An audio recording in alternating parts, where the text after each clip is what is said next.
안녕하세요. 인사이트 멘토 박정혁 대표입니다. 오늘은 여러분과 함께 글을 잘 쓰고 싶다면 당장 이렇게 써라 라는 제목으로 이야기 나눠볼까 합니다. 오늘은 좀 형식을 바꿔서 저의 목소리로 여러분과 좀 소통하도록 하겠습니다. 본론부터 들어가겠습니다. 많은 분들께서 글을 쓰는 것을 상당히 힘들어 하십니다. 왜 그럴까요? 제가 개인적으로 상당히 많이 받는 질문 중에 하나가 글을 어떻게 하면 잘 씁니까? 라는 질문을 받습니다. 제가 2012년에 책을 쓴 적도 있고요. 그래서 그런지 몰라도 글을 어떻게 쓰면 좋겠습니까? 라는 질문을 많이 받는데, 그럼 저는 반대로 여쭤봅니다. 그러면 선생님께서는 왜 글을 쓰는 것을 이렇게 힘들어 하시죠? 라고 제가 여쭤보면은 지금 제가 표현한 대로 이렇게 많이 답변을 하세요. 무엇을 어디서부터 시작해서 어떻게 풀어가야 할지 잘 모르기 때문에 너무 힘들어요. 이런 말씀을 하십니다. 맞습니다. 사실 대부분의 경우에는 뭔가 첫 문장, 첫 뭐 한 세 문장 정도 이렇게 쓰시면 금방 쓸 수 있어요. 누구나. 그런데 그 첫 한 문장, 뭐 첫 두세 문장, 요걸 너무 힘들게 생각을 하시는데 이런 부담에서 벗어나시면 좋지 않을까라는 생각이 듭니다. 그래서 일단 부담을 좀 갖지 않으셨으면 좋겠다는 말씀을 먼저 드리고요. 그러면은 우리가 글을 잘 쓴다라는 개념이 있다면 분명히 좋은 글이 뭘까라는 그런 것들이 있겠죠. 이 정답은 없겠지만 제가 생각하는 좋은 글이 뭘까라고 생각을 해봤는데요. 제가 생각하는 좋은 글은 바로 이런 겁니다. 일단 좋은 글의 기준을 알아보자면 제가 생각하는 이건 개인적인 주관입니다. 뭐 정답이 없으니까 이걸로 뭐 갑론을박 하시지 않았으면 좋겠는데요. 첫 번째는 뭐냐면 내가 말하고자 하는 내용을 정확하게 오해 없이 전달되는 것이 중요합니다. 그렇죠? 우리가 뭔가 글이든 말이든 뭐 영상이든 표현한다는 거에서 제일 중요한 건 뭘까요? 내가 생각하는 바를 그대로 정확하게 오해 없이 이런 거가 가장 좋겠죠.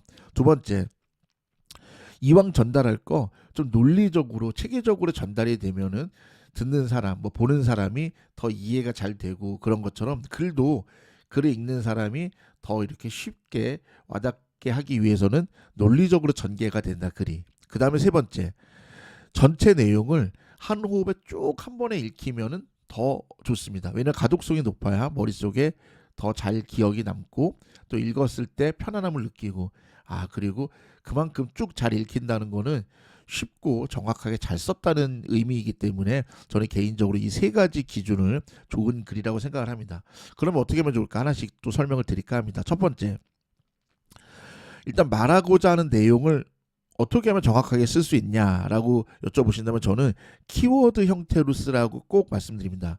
사실 우리 생각할 때 뭐 뭔가 글을 뭐 멋있는 형용사나 멋있는 수식어를 뭐 이렇게 같이 엮어서 쓰고 뭐 섞어서 쓰면은 글이 그럴싸해 보이지만 사실 그런 게 중요한 게 아니에요. 그런 뭐 수식어나 뭔가 꾸며내는 그런 말이 없어도 키워드가 정확하게 들어 있으면 이해하는 사람이 쉽습니다. 그러니까 대학원 학업 계획서 이런 걸로 비유를 하자면은 내가 원하는 주제가 뭐다. 뭐 예를 들면은 요즘 뭐 데이터 사이언스 이런 게 인기가 많다면은 난 데이터 사이언스 중에서도 뭐 자연어 처리에 관심이 많습니다. 머신러닝에 관심이 많습니다. 이런 식으로 그 키워드를 명확하게 딱 넣어서 쓰는 게 중요하다고요. 근데 생각보다 이게 상당히 상식적이고 당연한 것인데도 불구하고 키워드를 제대로 이렇게 명료하게 담아서 글을 쓰시질 않는다는 거죠.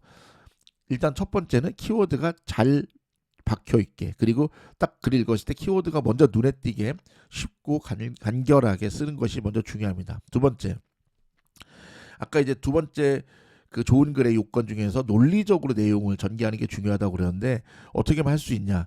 일단은 하고 싶은 말을 그냥 솔직하게 첫 문장부터 빵 쓰세요. 그러면 되는데 다들 우리나라는 이렇게 뭔가 말을 끝까지 들어봐야 된다. 뭐 이런 얘기가 있잖아요. 그러다 보니까 항상 뒤에 쓰려고 그래요. 그러지 마시고 이렇게 우리 영어 글을 쓰는 것처럼 영어 라이팅이나 우리 영어 리딩 할 때 보통 영어식 이런 문장들이나 영어로 된 문장들은 그 첫째 문장에 그냥 주제문이 팍 들어가 있죠. 그런 것처럼 일단 주제 문장을 우리말 글을 쓰더라도 첫 문장에 탁 쓰세요.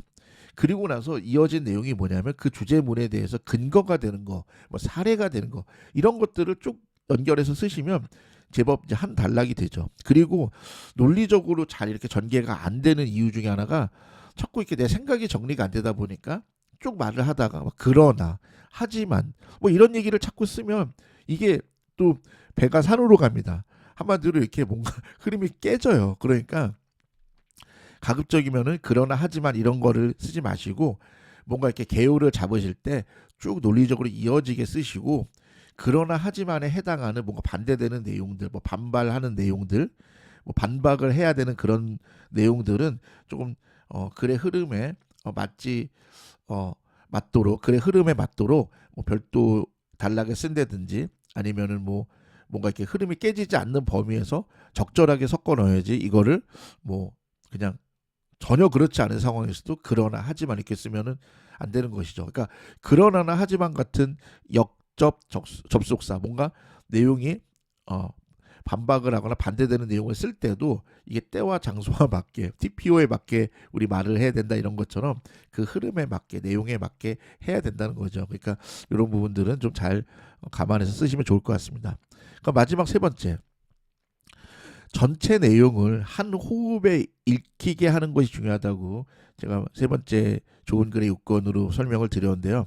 그러기 위해서는 문장을 짧게 쓰셔야 돼요. 이게 무슨 얘기냐면은 마침표가 안 나오면 안 돼요.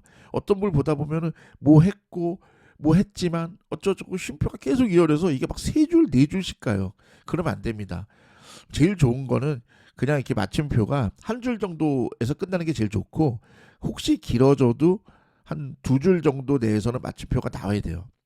그리고 이거 못지않게 최소 10번 이상의 퇴고를 해야 됩니다. 퇴고라는 게 무슨 말씀인지 아시죠? 글을 계속 반복해서 매끄럽게 만드는 거죠. 표현이든 단어든 접속사든 뭐 어떤 거 됐든 그게 이제 무슨 단순히 맞춤법이나 단어 선택 이런 것도 중요하지만 글 흐름도 있어요. 그러니까 뭐 어떤 내용을 앞에 쓰는 것이 좋을지 어떤 내용을 뒤에 쓰면 좋을지 그리고 앞에 나오는 내용에 더 힘을 줄지 뒤에 나오는 내용에 힘을 줄지 이런 식으로 그런 뭐 강약을 조절한다든지 이런 것들도 다 이렇게 퇴고할 때 다 들어가는 부분들입니다. 실제로 이제 제가 많은 분들 지도하다 보면은 그 내용의 글이 똑같은 내용이어도 그 순서만 바뀌어도 한 호흡에 쫙 읽혀지는 경우들이 되게 많아요. 근데 많은 분들께서 이 순서를 글의 내용 이 배열을 잘못해 갖고 안 읽히고 부담스럽고 무슨 말인지 모르겠고 이런 경우가 많은데 그런 순서나 이런 흐름만 잘 잡아도 상당히 한 호흡에 잘 익히게 되는 경우가 많았습니다. 네, 제가 준비한 내용은 여기까지인데 사실 그래요. 이 세 가지 내용만 안다고 당장 글을 잘 쓸 수 있을지는 솔직히 모르겠어요. 하지만은 항상 이 세 가지를 염두에 두고 반복해서 여러 번 자주자주 글을 써 보신다면은 글이 분명 좋아질 것입니다. 그게 단순히 당장 내가 학업 계획서를 제출해야 되기 때문에 쓰는 거 이런 것도 중요하지만 평소에 뭐 노트나 뭐 일기장이나 이런 거 적어보는 것도 좋고요. 요즘 같은 경우는 뭐 블로그에 적어보셔도 좋고 SNS에 한두 줄 적어보시는 것도 좋고 이렇게 뭔가 글을 짧든 길든 자꾸 이렇게 써보시는 것이 중요합니다. 이거 못지않게 그러니까 글도 많이 써보시고 그리고 오늘 제가 소개한 내용들 잘 참고하셔갖고 이제 말 못지않게 글도 내가 이렇게 자신 있게 표현할 수 있는 정말 좀 강력한 무기로 글쓰기 그리고 글을 잘 쓰는 이런 것들을 장착하시면 좋지 않을까 생각이 듭니다. 제가 준비한 내용 여기까지고요. 다음에 더 좋고 유익한 내용으로 자주 찾아뵐 것을 약속드립니다. 고맙습니다.